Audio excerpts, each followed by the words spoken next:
80મા સ્વાતંત્ર્ય પર્વની ઉજવણી ભરૂચ જિલ્લાના ઝઘડિયા ખાતે પ્રભારી મંત્રી શ્રી પ્રફુલભાઈ પાનસેરિયાના હસ્તે ધ્વજવંદન કરવામાં આવ્યું।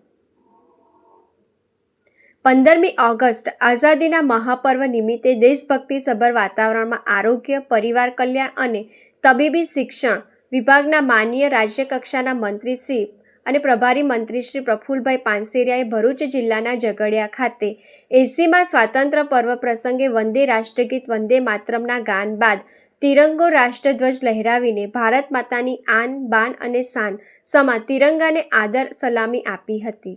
તેમણે પરેડનું નિરીક્ષણ કર્યું હતું અને જિલ્લાના લોકોને આઝાદી પર્વની શુભકામનાઓ પાઠવી હતી।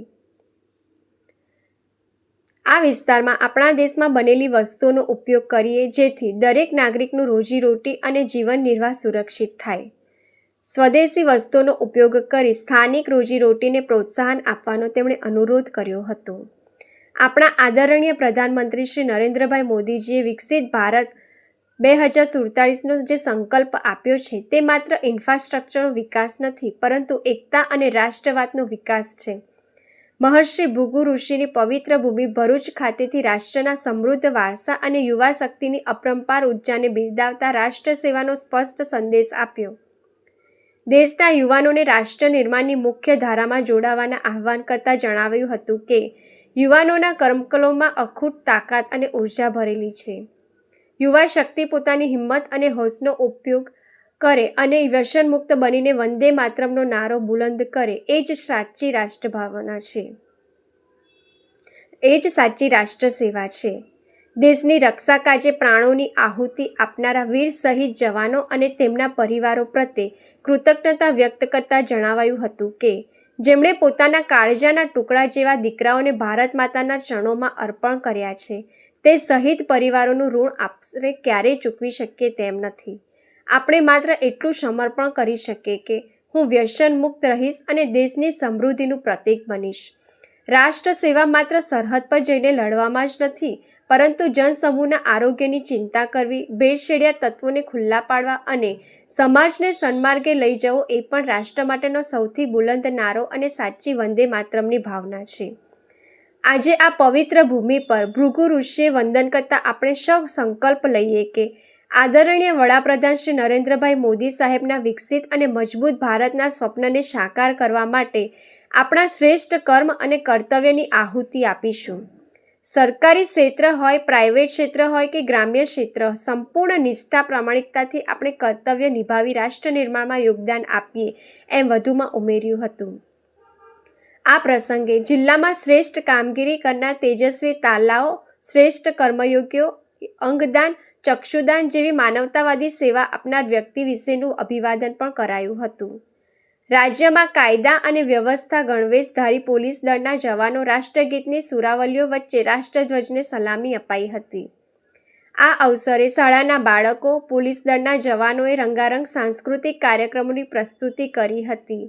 ગુના શોધનમાં પોલીસ ડોગની ભૂમિકાનું જીવંત નિદર્શન કરવામાં આવ્યું હતું તેમજ પોલીસ ડિપાર્ટમેન્ટ દ્વારા mounted event, tent pegging, index file tent પેગિંગના જુસ્સાભર્યા કરતબોએ ઉપસ્થિતોમાં આકર્ષણ જમાવ્યું હતું। આ ઉપરાંત પ્રભારી મંત્રી શ્રી પ્રફુલભાઈ પાનસેરિયાએ ભરૂચ જિલ્લાના વિકાસ માટે ₹25 લાખનો ચેક તાલુકા વિકાસ અધિકારી શ્રી ઝઘડિયાને અર્પણ કર્યો હતો। કાર્યક્રમના અંતે રાષ્ટ્રગાન બાદ શાળાના પટાંગણમાં મહાનુભાવોના હસ્તે એક પેડ માં કે નામ અભિયાન હેઠળ વૃક્ષારોપણ કરવામાં આવ્યું હતું તેમજ વૃક્ષરથને લીલી ઝંડી આપી હતી। આ રાષ્ટ્રીય પર્વના અવસરે જિલ્લા પંચાયત પ્રમુખ શ્રીમતી ડિમ્પલબેન રાજ, ધારાસભ્ય સર્વશ્રી રીતેશભાઈ વસાવા, રમેશ મિસ્ત્રી, અરુણસિંહ રાણા, પૂર્વ સાંસદ શ્રી ભરતસિંહ પરમાર, જિલ્લા કલેક્ટર શ્રી નવનાથ ગવાણે, જિલ્લા વિકાસ અધિકારી શ્રી યોગેશ કાપસે, જિલ્લા પોલીસ વડા શ્રી અક્ષયરાજ મકવાણા, નિવાસી અધિક કલેક્ટર શ્રી આર.બી. ભોગાયતા તથા વહીવટી ક્ષેત્રના વરિષ્ઠ અધિકારીશ્રીઓ અને જિલ્લા તાલુકાના આગેવાન પદાધિકારીઓ તથા મોટી સંખ્યામાં શાળાના બાળકો, નગરજનો મોટી સંખ્યામાં ઉપસ્થિત રહ્યા હતા। આદેશ ચારે દિશાઓથી શુભ વિચારો પ્રાપ્ત થઈ રહ્યા છે। 125 કરોડ વ્યક્તિઓ એક દિશામાં એક ડગલું આગળ માંડી રહ્યા છે ત્યારે રાષ્ટ્ર 125 કરોડ ડગલા આગળ વધી રહ્યું છે.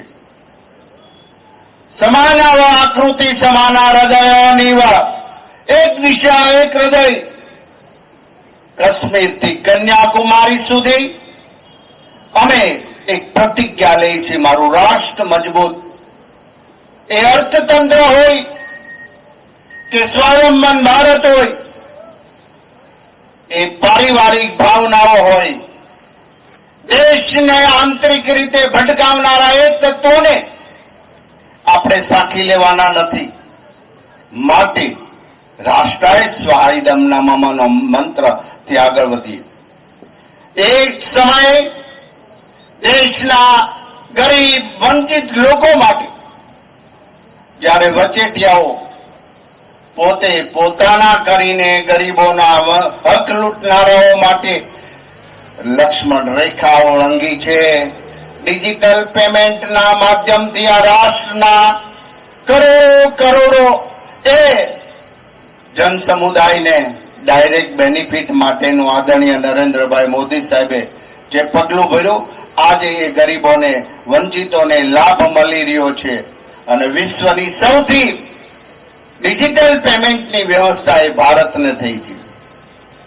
એ મેક ઇન ઇન્ડિયા હોય કે ભારતની અંદર ઉત્પાદન, આજે 14 વર્ષ પહેલા 12 વર્ષ પહેલા આ દેશની ધરા પર ફાઇટર પ્લેનના ટાયર સુધા નતા બનતા.